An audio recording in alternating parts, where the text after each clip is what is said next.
আজকে video shoot করার ইচ্ছে একেবারেই ছিল না, তবুও ইচ্ছের বিরুদ্ধে গিয়েই সব কিছু করলাম। দু একটা দিন থাকে এরকম, ইচ্ছের বিরুদ্ধে গিয়েও কাজ করতে হয়।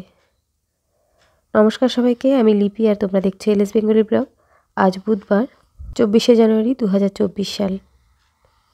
গতকাল মানে 23শে জানুয়ারি আমার জীবনের একজন গুরুত্বপূর্ণ মানুষকে আমি হারিয়েছি, যার জন্য মুডটা একেবারেই ভালো নেই।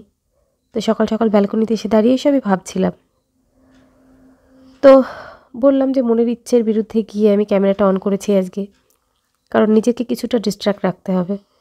না হলে যত আমি এইসব চিন্তাভাবনার মধ্যে ডুবে থাকবো তত মনটা খারাপ হবে। তো সেই জন্য এসবের থেকে বেরোনোর জন্যই আমি ক্যামেরাটা অন করেছি আর ব্লগ শ্যুট করা শুরু করে দিয়েছি। জানি না কতটা কি করে উঠতে পারবো, তবে চেষ্টা করব যে সারাদিনটাই শ্যুট করার। তো কিছুক্ষণ দাঁড়িয়ে থেকে চলে এলাম ঘরে।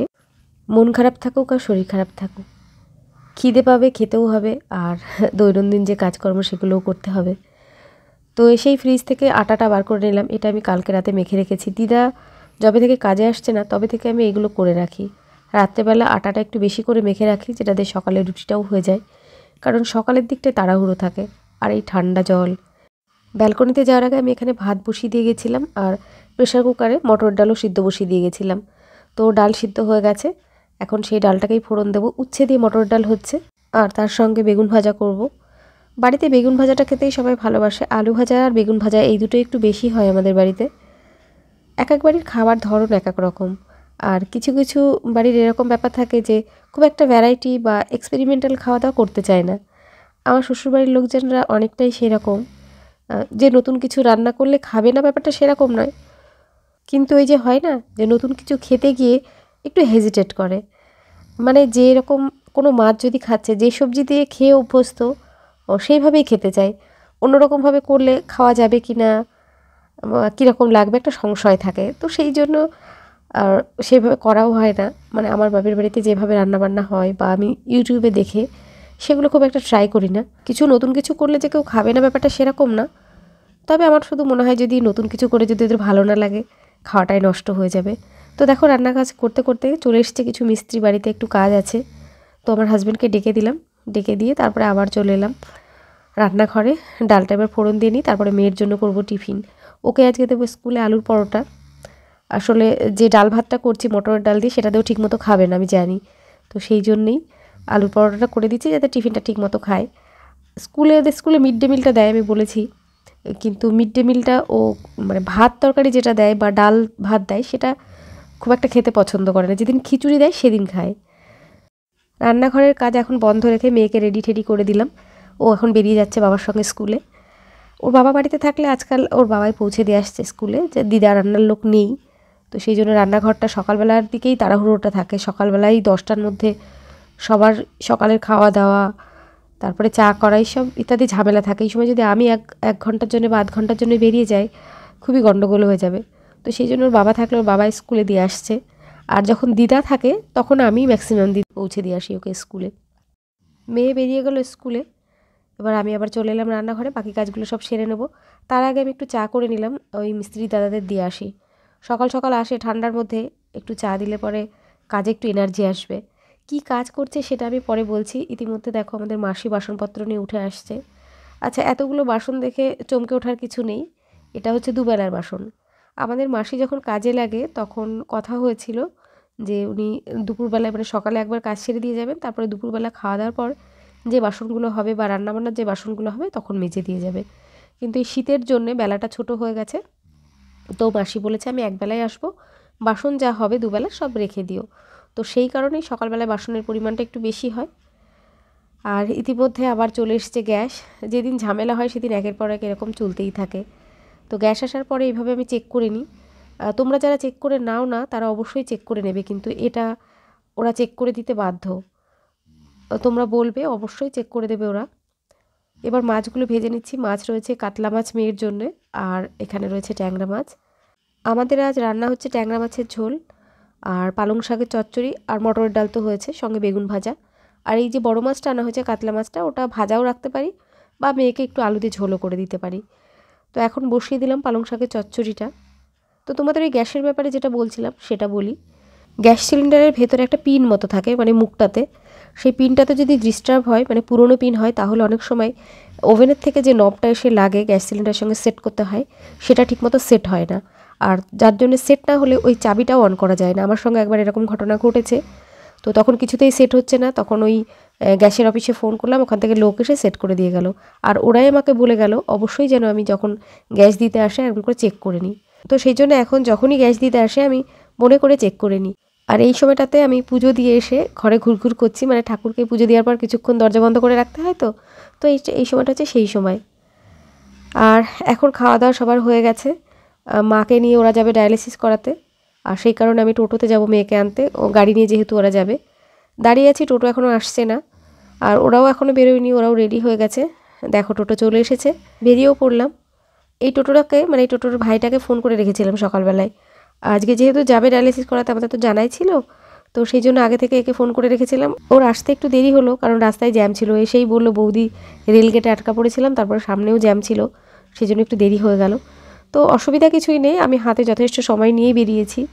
আর দেখো এসে আবার জ্যামে পড়লাম। এখানে রাস্তাটা এত সরু হয়ে গেছে, দুটো গাড়ি গেলে আর একটা গাড়ি ঠিকমতো যাওয়া যায় না, মানে পাশাপাশি দুটো গাড়ি আর যেতে পারে না। আর বৃষ্টি শুরু হয়ে গেছে, আর এই ভদ্রলোকের সামনে একটা বাচ্চা রয়েছে, উনিও ঘুরে গেলেন, ঘুরে কোনো শেডের সামনে বোধহয় দাঁড়াবে বাচ্চাটাকে নিয়ে। ঠিকই এই সময় বাচ্চা কাচ্চা ভিজে গেলে না, বাচ্চা আর বড় কি, কেউ যদি ভেজে এই শীতের মধ্যে, শরীর খারাপ অনিবার্য।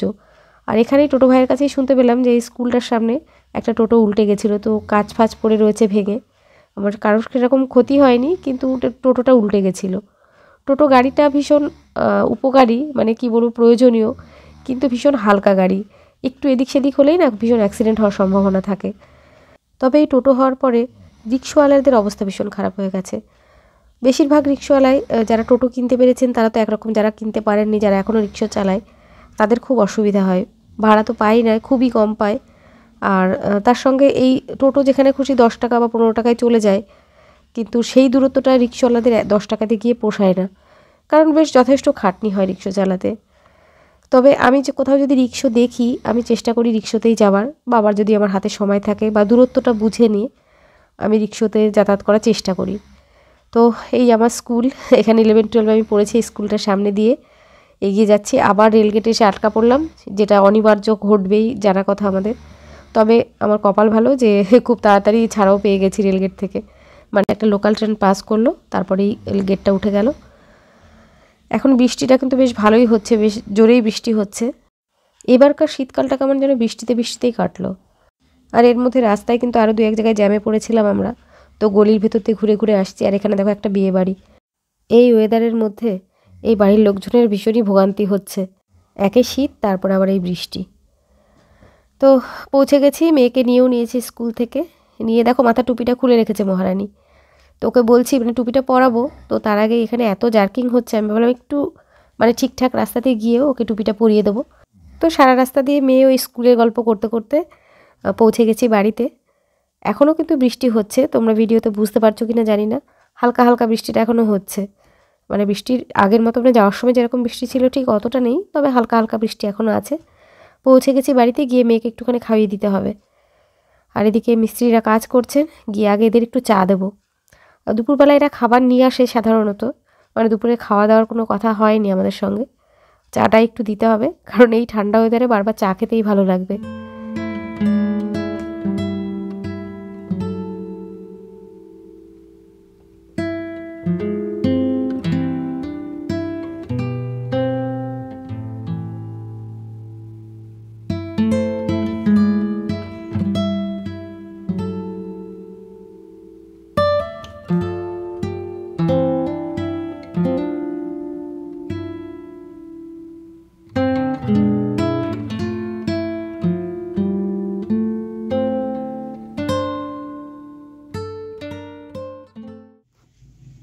এখন বাজে 5টা, হ্যাঁ একদম 5টা। মেয়েকে নিয়ে এসে একটু খাইয়ে দিলাম, খেয়ে অনেকক্ষণ আগেই খেয়েছে।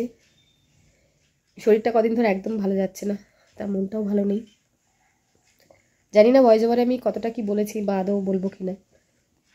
এখনই বলি, আমার জীবনের একজন গুরুত্বপূর্ণ মানুষ, মানে আমাদের পরিবারের একজন গুরুত্বপূর্ণ মানুষ আমার মানে বাপের বাড়ির দিকের, কালকে মারা গেছেন মানে নেই পৃথিবীতে, এটা আমি ভাবতেই পারছি না। আমার মা চলে গেল, সেটাও এখন আমি মেনে নিতে পারিনি। মানে মনে হয় মা কোথাও না কোথাও আছে, কোনো দিন দেখা হবে, কোন দিন হয়তো আসবে। তারপরে আবার এই মানুষটা, মানে কত কথা যে মনে পড়ছে কি বলবো। অসুস্থ ছিলেন।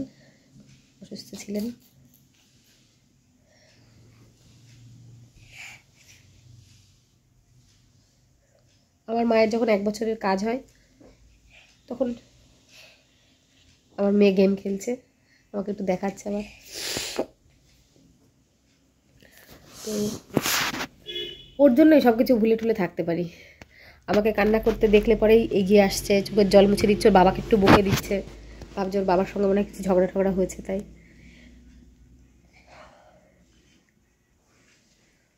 ছোটোবেলা থেকে আমরা খুব লাকি ছিলাম একদিক থেকে, মানে আমি আর আমার দাদা বিশেষ করে, যে বড়দের অনেক হচ্ছে বাবা দেখানো। আচ্ছা ঠিক আছে ঠিক আছে, তুমি গেমটা খেলে নাও, আমি একটু কথা বলেন। আমরা খুব লাকি ছিলাম যে তখন সংসারের আর্থিক প্রাচুর্য বা এই জিনিসপত্র প্রচুর পেতাম সেরকম না। জামা কাপড় পুজোতে একটা, পয়লা বৈশাখে একটা, ওই রকম জামা কাপড় বা খাওয়া দাওয়ার খুব একটা বাহুল্য ছিল না। কিন্তু যেটা আমরা পেয়েছি না, সেটা হচ্ছে সবার একদম ভালোবাসা, মানে প্রত্যেক বাবা মার ভালোবাসা তো ছিলই, তার সঙ্গে ঠাকুমা কাকু পিসি প্রত্যেকে যে ভালোবাসাটা পেয়েছি না, সেটা একদম নিঃস্বার্থ ছিল। মানে কোনো ভেদাভেদ ছিল না যে দাদার ছেলে মেয়েকে ভালোবাসছি বা আলাদা আলাদা কিছু না। বাড়ির মেয়ে, মানে আমি, দাদা ছিল ছেলে, আমি ছিলাম মেয়ে, ছেলে কোথায় গেল মেয়ে কোথায় গেল। যেহেতু আমরাই দুজন তখন বাচ্চা, আর তো কাকুরদের তখন বিয়ে থাও হয়নি, কেউ পড়াশোনা করছে, কেউ সবে চাকরি পেয়েছে, এরকম সেই পরিস্থিতিতে আমাদের ব্যাপারে সিদ্ধান্ত নেওয়া হতো খুব অদ্ভুতভাবে। মেয়ে এখানে পড়বে, ছেলে এখানে পড়বে। যেহেতু আমার বাবা মা পড়াশোনার দিকটা অতটা পড়াশোনা করেও নি, জানেও না যে কী পড়লে ভালো হবে বা কী করলে ভালো হবে, সব সিদ্ধান্ত আমার কাকু পিসিরাই নিয়েছে। এবং সেটা নিয়ে আমার বাবা মার কোনো অভিযোগ ছিল না। তারা, আমার মা রান্নাঘর সামলাতো, সংসার সামলাতো, বাবা যে চাষের জমি টমি ছিল সেগুলো কোথায় কাকে ভাগে দিতে হবে বা সেজ কাকু মিলে, এরকম আর কি। মানে এক একজন এক একটা দিক দেখতো। সংসার কিভাবে খরচ চলবে, জমি জাতিগুলো দেখে রাখা, সেগুলো সেজ কাকু সামলাতো, পড়াশোনাও করতো তার সঙ্গে। এক একজন এক এক দিক সামনে সামনে সংসারটা কোথা থেকে কোথায় তুলেছিল। তারপরে সেই যে মহাভারত যুগ যুগ ধরে চলে আসছে।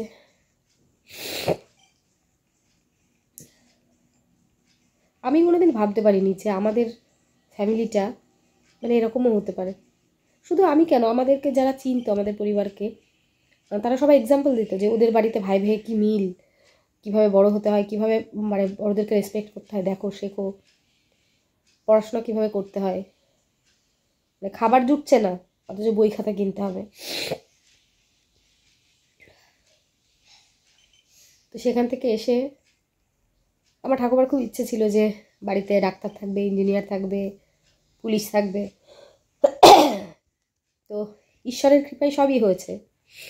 আমার ঠাকুমার ছেলে মেয়েরা তো এক একজন সব কি বলবো, গামছা পরে স্কুল কলেজে পড়াশোনা করা, হাওয়াই ছুটি ছাড়া কলেজে গেছে, গামছা পরে প্রাইমারি স্কুলে গামছা পরেই চলে গেছে, কি নেই পড়ার কিছু, ছেঁড়া প্যান্ট গামছাটা জড়িয়ে নিল। তখন তো আর এত রকম কিছু ছিল না যে এরকম নিয়মকানুন এরকম পড়ে যেতে হবে। হাই স্কুলে গেছে, অনেকটা হেঁটে যেতে হতো, সেখানে খালি পায়ে চলে যেত। সেখান থেকে পড়াশোনা করে সব ভালো ভালো জায়গায়, কেউ কেউ WBCS অফিসার, কেউ উকিল, কেউ পুলিশের ভালো র্যাঙ্কে। আর যারা চাকরি বাকরি পাই বলবো, তারা কিন্তু রীতিমতো শিক্ষিত। শুধু আমার বাবা পড়াশোনা করেনি, সেটা বাবারও কিছুটা গাফিলতি ছিল, কিছুটা বাবা যেহেতু প্রথম সন্তান ছিল, একটু আদর আহ্লাদে বড় হয়েছে, যার জন্য পড়াশোনাটা আমার বাবাই করেনি।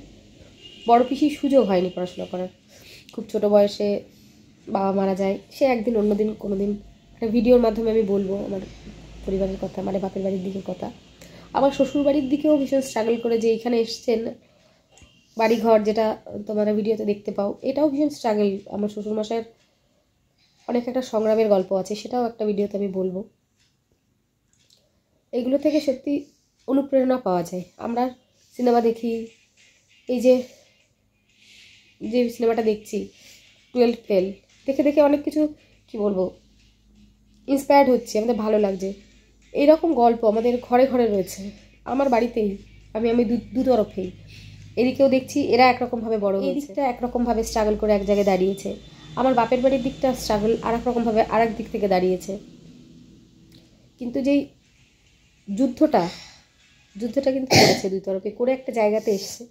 তবে এদিকটার একটা প্লাস পয়েন্ট কি, আমার শ্বশুরবাড়ির দিকটার, যে ওরা স্ট্রাগল করেছে, তারপরে সেই ভাইয়ের মিলটা বা বন্ডিংটা আছে এখনও। তারপর অনুষ্ঠান পার্বণে তোমার ভিডিও দেখলেই বুঝতে পারো যে সবার সঙ্গে সবার যোগাযোগ, কারোর কিছু হলে সবাই ছুটে আসা, এই ব্যাপারটা এখন এদিকে আছে, যেটা আমার বাপের বাড়ির দিকটা কিছুটা আছে, নেই পুরো নেই, মানে একদম নেই বললে ভুল হবে, কিছুটা আছে। তবে যেটুকু নেই আমরা আশা করিনি এরকম, মানে ওইটুকু থাকবে না, এরকম হবে এরকম আশা করিনি কেউ না কেউ। যে মানুষটা চলে গেল, মানে আমার মেজো কাকু, যে মানুষটা চলে গেল, সেই মানুষটা হয় না একজনকে কাউকে রাজার আসনে বসাতে হয়, বসিয়ে মানে তার মধ্যে রাজার কোয়ালিটিও থাকে অবশ্যই, তবেই তাকে রাজার আসনে বসানো হয়।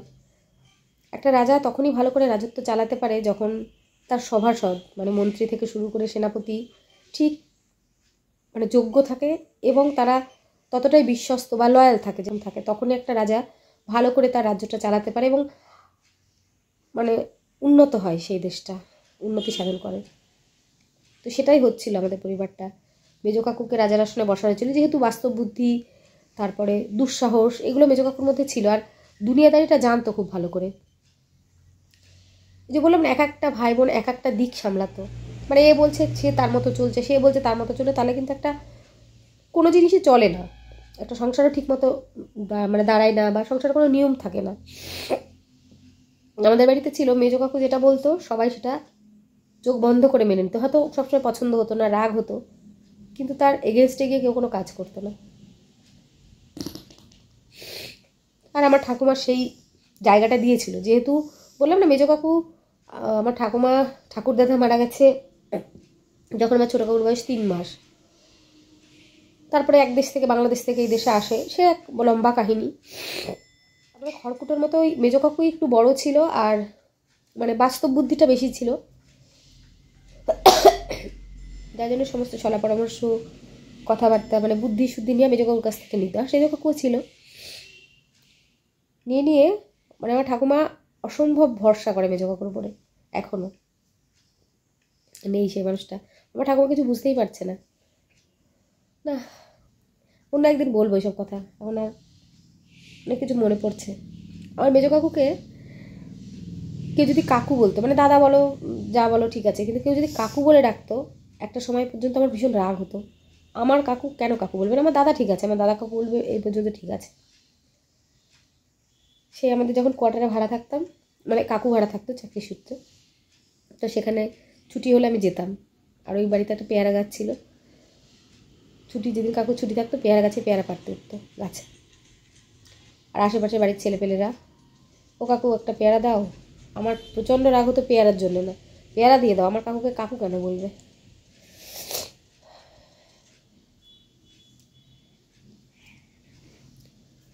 ঠিক আছে, আমার মেয়ে দুষ্টুমি করছে, এখন রেখে দিই, পরে কথা বলবো আবার। এখন সন্ধেবেলা 7:30টারও বেশি বাজে, মেয়েকে একটুখানি পড়ালাম, মনটা ভালো লাগছে না একদমই, আর বাচ্চাদের একটু ধৈর্য ধরে পড়াতে হয়, আমার মানে সেই মানসিক কন্ডিশনটাই নেই। বাড়িতে ফোন করলাম, মানে আমার বাপের বাড়িতে ফোন করে সবার সঙ্গে কথা বললাম, তো যতবারই কথা বলছি সেই মানুষটার কথায় বারবার ঘুরে ফিরে আসছে, মনটা ভারী হয়ে যাচ্ছে, কান্না পাচ্ছে। তো সেসবের থেকে বাঁচার জন্য আমি ভাবলাম একটু নিজেকে ডাইভার্ট করি, একটুখানি পিছিয়ে করি, তো সেই চেষ্টাই করছি ফার্স্ট টাইম। তো এখানে আমার ব্লগটা শেষ করব, তোমাদের কেমন লাগছে সেটা কমেন্ট করে জানিও, আর ভালো লাগলে অবশ্যই একটা লাইক করে দিও, আর আমার চ্যানেলটা যদি নতুন দেখে থাকো অবশ্যই সাবস্ক্রাইব করে দিও। আজকে আর বেশি কথা বলছি না, সবাই ভালো থেকো, সুস্থ থেকো, সাবধানে থেকো।